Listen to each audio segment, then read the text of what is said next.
छात्रों, आज हम आश्रम व्यवस्था के बारे में अध्ययन करेंगे। सामाजिक जीवन को व्यवस्थित एवं सुसंगठित करने के लिए व्यक्ति की जीवन यात्रा को 4 भागों में विभाजित किया गया है, जो 4 आश्रम कहलाते हैं। पहला ब्रह्मचर्य आश्रम, दूसरा गृहस्थ आश्रम, तीसरा वानप्रस्थ आश्रम और चौथा संन्यास आश्रम। ब्रह्मचर्य आश्रम में जन्म से लेकर 25 वर्ष की आयु तक माना गया है। गृहस्थ आश्रम की अवधि 25 से 50 वर्ष, वानप्रस्थ आश्रम की अवधि 50 से 75 वर्ष और संन्यास आश्रम 75 से 100 वर्ष तक की आयु का माना गया है। छात्रों, अब हम इन चारों आश्रम का विस्तार से अध्ययन करेंगे।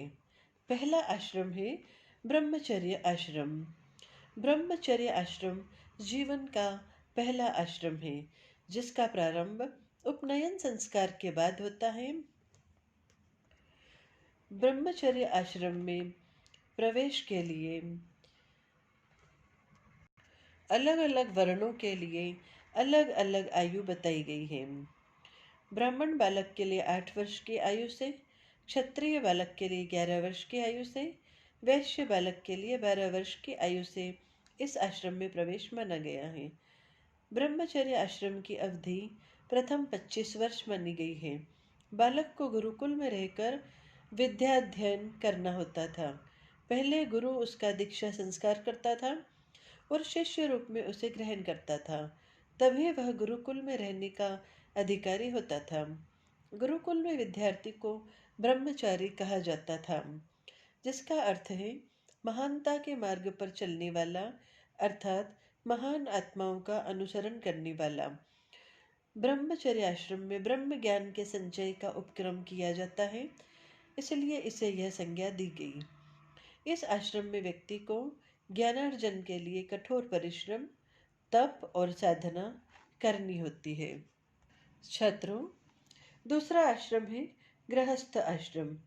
जब ब्रह्मचारी शिक्षा पूर्ण कर लेता है, तब वह स्नातक कहलाता और इस आश्रम में प्रवेश का अधिकारी बनता है। इस प्रकार वह संयम का जीवन व्यतीत कर गुरु का आशीर्वाद पाकर गृहस्थ आश्रम के लिए अपने को उपयुक्त बनाता था। गृहस्थ आश्रम जीवन की द्वितीय अवस्था है, जिसका काल विद्वानों द्वारा 25 वर्ष से 50 वर्ष तक माना गया है। यह जीवन की सर्वश्रेष्ठ, अद्वितीय और सबसे महत्वपूर्ण अवस्था है। जब ब्रह्मचारी स्नातक बनकर अपने घर लौटता है, इसे समावर्तन संस्कार कहा जाता है। इस समय वह विवाह कर गृहस्थ आश्रम में प्रवेश करता है। विवाह धार्मिक तथा सामाजिक कर्तव्य पालन के लिए किया जाता है। यह आश्रम जीवन का एक महत्वपूर्ण समय है, जब व्यक्ति अपने जीवन के अनेक ऋण चुकाने का प्रयत्न करता है। सांस्कृतिक परंपराओं के अनुसार देव ऋण, पितृ ऋण से मुक्त होने के लिए गृहस्थ को यज्ञ करना आवश्यक बताया गया है। ब्रह्म यज्ञ, देव यज्ञ, पितृयज्ञ, भूत यज्ञ और नृ यज्ञ, ये 5 महायज्ञ कहलाते हैं, जिन्हें करना प्रत्येक मनुष्य का कर्तव्य माना गया है। गृहस्थ आश्रम को कर्म का महान स्थल माना गया है, जिसमें ब्रह्मचर्य आश्रम से प्राप्त की गई शिक्षाओं को मूर्त रूप दिया जाता है। गृहस्थ का धर्म है कि वह जीव हत्या, असंयम तथा असत्य से दूर रहे। पक्षपात, शत्रुता, निर्बुद्धिता तथा डर को पास न आने दे। मादक द्रव्यों का सेवन, कुसंग, अकर्मण्यता और चाटुकारों पर ध्यान व्यय न करें। माता पिता, आचार्यों और वृद्धों का आदर करें। पत्नी के प्रति उसका व्यवहार धर्म, अर्थ और काम की मर्यादाओं के अनुसार हो। इस प्रकार परिवार के सदस्यों के पारस्परिक आदर तथा एक दूसरे के कल्याण का ध्यान ही कुल धर्म का सार है। छात्रों, अब हम वानप्रस्थाश्रम के बारे में अध्ययन करेंगे। यह तीसरी अवस्था है। इसमें प्रवेश की आयु है 50 वर्ष से 75 वर्ष। इस अवस्था में व्यक्ति अपने परिवार, कुल और समाज को छोड़कर निर्लिप्त भाव से संपूर्ण समाज की सेवा में लग जाता है। वानप्रस्थ आश्रम में रहने वाले व्यक्ति को घर से मोह त्याग देना होता है। वह सांसारिक सुखों से ही विरक्त हो जाता है। वह वन में कुटिया बनाकर कंदमूल खाकर अपना अधिकांश समय ईश्वर भक्ति या तपस्या करने में बिताता है। इस आश्रम में व्यक्ति यज्ञों को नियमित रूप से करता है, दान देना, अतिथियों का सत्कार करना आदि। वह धार्मिक ग्रंथों का अध्ययन करता है, आत्मचिंतन करता है, निष्काम कर्म करता है जो समाज कल्याण के लिए होते हैं। इस समय व्यक्ति स्वाध्याय, अग्निहोत्र, संयम, सब प्राणियों के प्रति करुणा, मैत्री आदि से पूर्ण जीवन व्यतीत करता था। काम, क्रोध, मोह आदि पर विजय प्राप्त कर प्राणियों पर दया करना, स्वयं की आध्यात्मिक शक्ति का विकास करना वानप्रस्थी के परम कर्तव्य थे।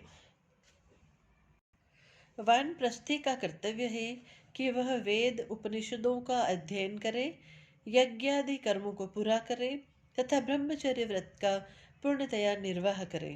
तप द्वारा अपने शरीर को पवित्र करना, सत्य की खोज में अपने आप को लगा देना उसका कर्तव्य है।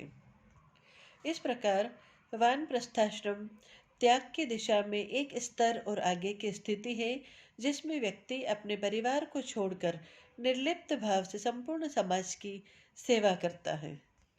मनु के अनुसार वानप्रस्थी का सबसे बड़ा धर्म अद्वैत ब्रह्म का ज्ञान प्राप्त करना है। वानप्रस्थ आश्रम में दान, धर्म, संयम और चिंतन आदि को महत्वपूर्ण स्थान दिया गया है। छात्रों, अब हम संन्यास आश्रम के बारे में अध्ययन करेंगे।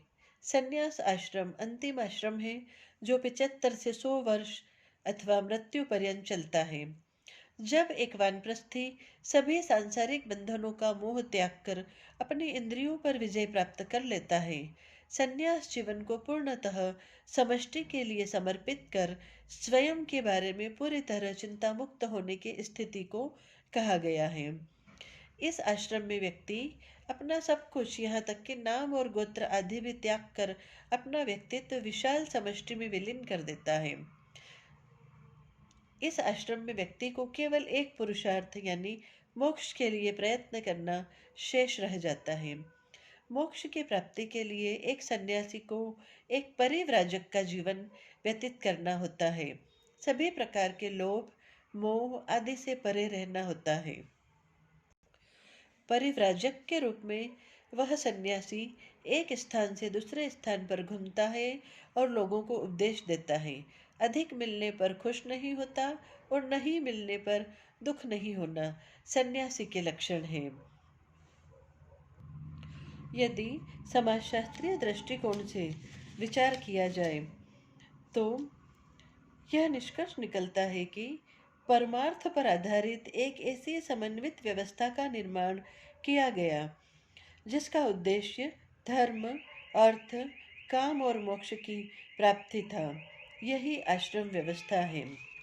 ब्रह्मचर्य आश्रम में ब्रह्मचारी वेदाध्ययन द्वारा धर्म को महत्वपूर्ण मानता था। गृहस्थ आश्रम में अर्थ और काम का उपयोग कर, वानप्रस्थाश्रम में व्यक्ति परिवार से अलग रहकर अपनी इच्छाओं पर नियंत्रण रखता हुआ समाज कल्याण की ओर प्रवृत्त होता था। इस प्रकार व्यक्ति देव ऋण, पितृ ऋण और ऋषि ऋण चुकाता था और अंत में संन्यास आश्रम में प्रवेश कर मोक्ष प्राप्ति की ओर अग्रसर होता था।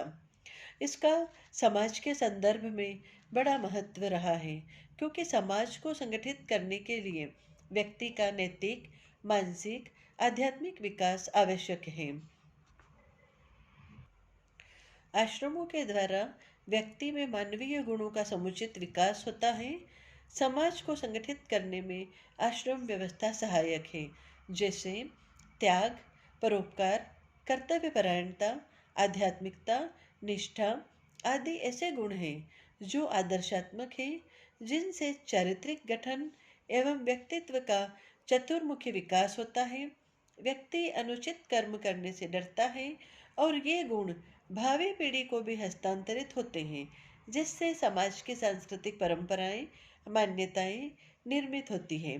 आश्रमों के माध्यम से पारिवारिक और सामाजिक तनावों से मुक्ति मिलती है और सामाजिक नियंत्रण को प्रोत्साहन मिलता है। व्यक्ति का एक निश्चित समय तक एक दायित्व को निभाना और फिर आगे की पीढ़ी को अपना अधिकार सौंप देना, जिससे तनावों से मुक्ति मिल जाती है और व्यक्ति अपने आदर्शों से विचलित नहीं होता। साथ ही व्यक्ति में समष्टिवादी दृष्टिकोण उत्पन्न होता है।